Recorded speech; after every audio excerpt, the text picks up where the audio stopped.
So you were either looking at him, and so in some cases the floor seats ended up being the worst seats in the house. Because where I was going with this is it's in a kind of NBA arena almost, you know? Okay. And so there's the escalators that lead up to the, you know, and we had seats that were just like 1 or 2 rows up from the balcony, basically. So we were looking down, which were, they're the best seats. Because you got a great view down there. I remember as we're going up the escalator, I looked back and Carl's on a step below me and he's going, and he was rubbing his hands together, so excited. This was your first experience with Kanye. This was my first big concert. Right. This was my first like arena show. And so I remember Carl like legit. He was excited for you.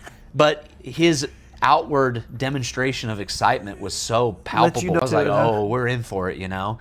And then I remember him getting into an argument with a black dude who was sitting in our same row, but a friendly argument. But this guy was clearly drunk, where he was like, nah, I don't have with Kid Cudi no more. Because Kanye and Kid Cudi are like constant collaborators, at least up into the. And he's like, nah, I don't have with Kid Cudi no more. Right. And Carl was like, you have to have with Kid Cudi. Like he's the bomb. And Kid Cudi had come out with a couple of albums that were like so-so, or at least to the general population. And Carl was like, no.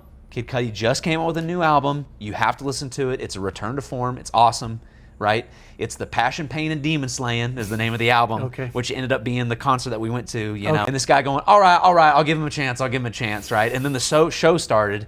And like I said, he was on a floating stage. Stage had these, you know, cables that went up to the ceiling. It literally moved around. And so funny enough, people who had paid for floor seats. Oh, they were looking up at him a whole bunch.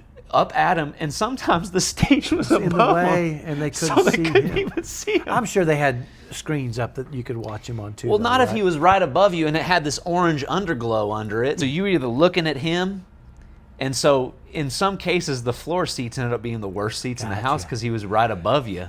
But that thing was moving around, and he was dancing on it. It was a blast, dude.